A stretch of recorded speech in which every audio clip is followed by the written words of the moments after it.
My mouth was covered before I could even turn around. The night I cut through the playground, I told myself it was a harmless shortcut, just a few minutes saved before my phone battery quit.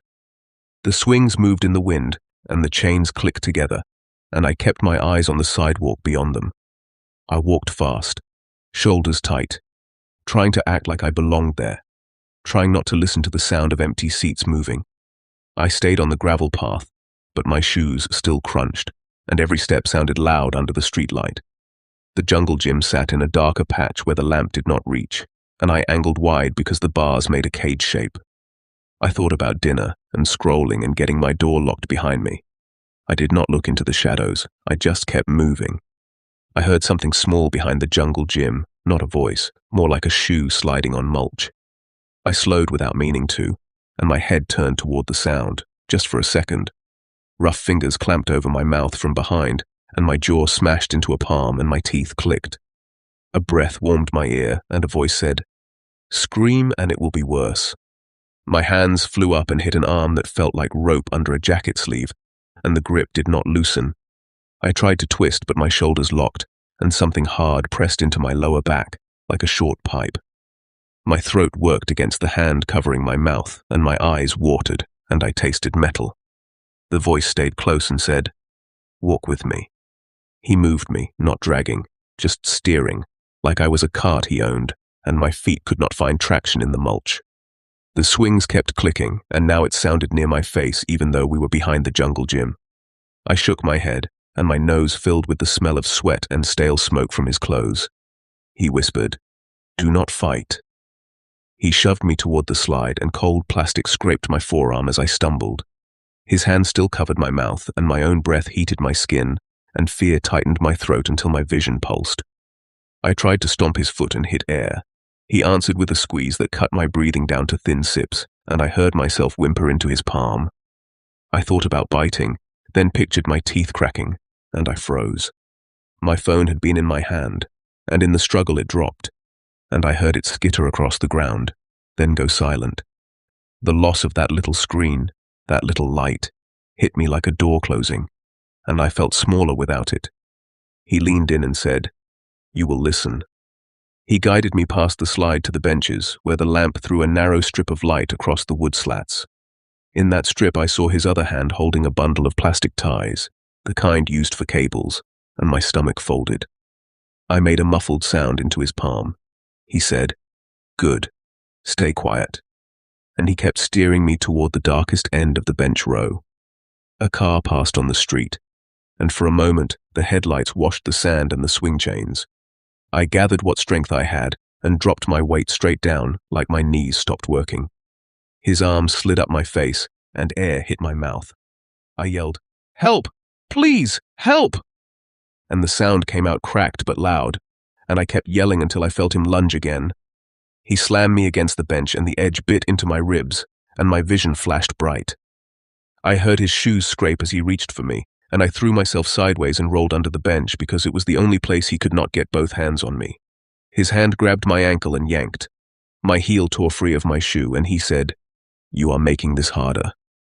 I crawled out the other side, palms burning on gravel, and I ran without looking for my phone.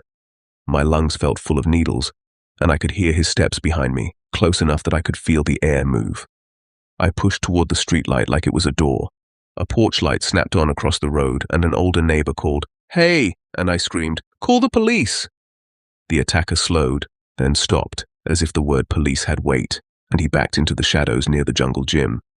The neighbor stepped off the porch with a phone held up and kept saying, "Stay there, stay there." I did not stop moving until I was under that porch light, shaking so hard my knees buckled. Later, officers searched the playground and found plastic ties near the bench, and my phone face down in the mulch.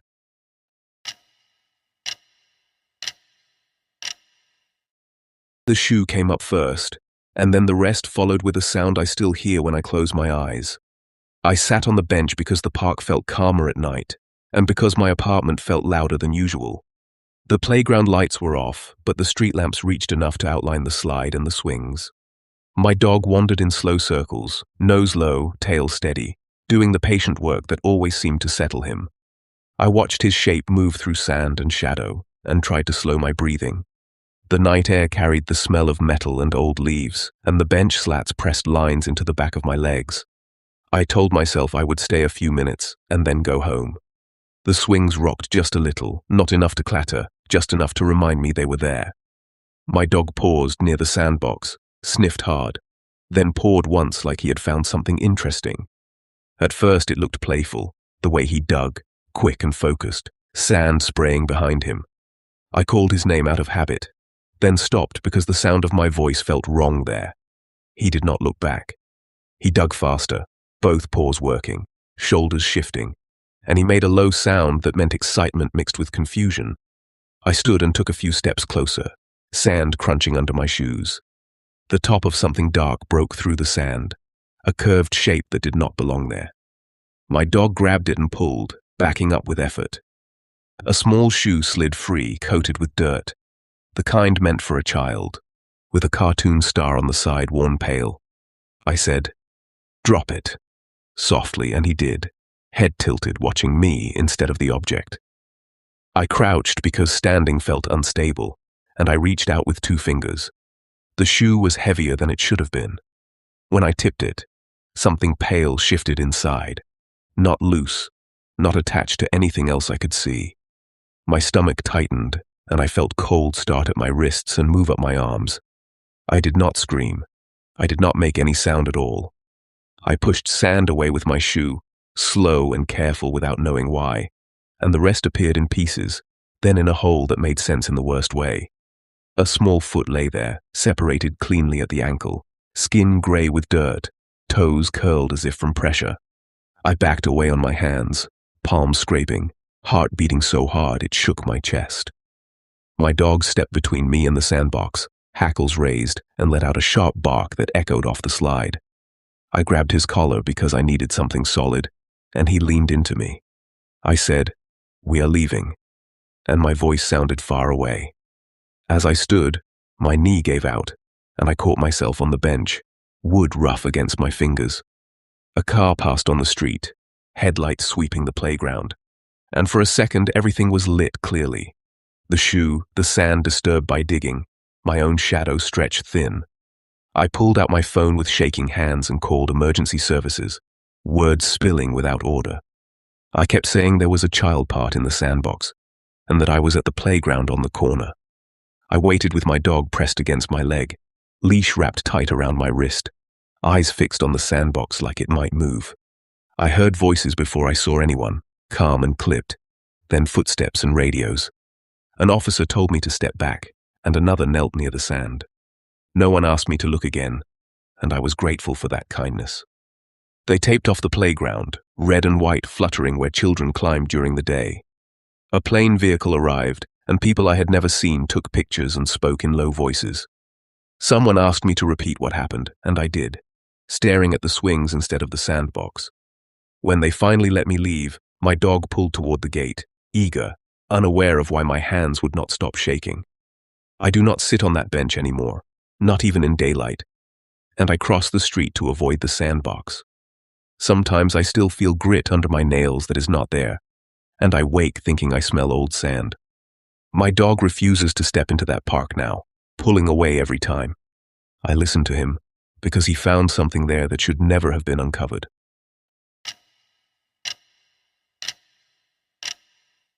I thought the man on the merry-go-round was asleep until he stood up faster than I could stop. I went running after midnight because the air felt cooler and the streets were empty enough to think. The playground sat between 2 blocks I knew well, and looping around it added distance without traffic. The equipment stood still except for a slow turn of the merry-go-round, pushed by wind or slope. I kept my pace steady and told myself not to stare. On the second lap, I noticed a shape slumped across the merry-go-round, legs bent wrong for comfort. I assumed it was a drunk resting, the kind that finds benches and stays put. I widened my path and kept moving. The figure did not shift, and that stillness pulled my attention back, the way quiet can feel heavier than noise. By the 3rd lap, I felt responsible, which annoyed me, but I slowed anyway. I told myself it was better to check than ignore someone who might need help. The closer I got, the more I smelled sour breath and old clothes carried by the breeze. The figure lifted its head, hair hanging in clumps, eyes open and bright in a way that did not match rest. I said, "Hey, are you all right?" Because that is what people say when they do not know what else fits. The figure did not answer. He stood up in one smooth motion that felt practiced without intention, shoulders rolling forward. In his hand was a broken bottle, the edge jagged and shining under the lamp. He took a step toward me without hesitation. I backed up with my hands raised, palms out, heart hammering so hard my vision pulsed. I said, "I am just running through," and tried to sound calm. He laughed once, short and breathless, then said, "You picked the wrong lap." His eyes tracked my chest, not my face, and his stance blocked the path back toward the streetlight. I turned and sprinted toward the swings, gravel skidding under my shoes. The chains rattled as I passed, and I felt the air shift behind me. The sound of footsteps followed, uneven but fast, and the scrape of glass against metal rang out when he clipped a pole. I did not look back because the sound told me enough. I cut between the jungle gym bars and scraped my arm, heat flaring then fading. The merry-go-round creaked again as he pushed it aside to follow, choosing angles I had not expected. He said, "Do not stop," like it was advice, and the words stayed close to my ear even when I gained a few steps. My lungs burned, and my legs felt heavy, but panic kept them moving. I aimed for the bench row where the ground changed to packed dirt. A porch light across the street flicked on, then off, like someone watching without committing. I shouted, "Help!" Once, the sound rough and thin, then focused on not tripping. He closed the distance near the slide, lunging with the bottle, the glass edge passing my ribs close enough to graze fabric. The sting came after, a hot line across my side that made me gasp. I stumbled and rolled, gravel biting into my shoulder. He loomed over me, breathing hard, bottle raised again. I kicked upward and caught his knee, and he swore and staggered. I scrambled to my feet and ran toward the street, ignoring the pain blooming along my side. The bottle shattered against the slide behind me, the sound sharp and final. He did not chase past the curb, stopping short of the light, watching me go. I reached my building shaking, fingers slick with sweat, door handles slipping until I got inside. I pressed a towel to my side and sat on the floor until the room stopped spinning. Later, officers searched the playground and found glass near the slide, but no one else. I stopped running at night after that, not because of fear alone, but because some places keep score.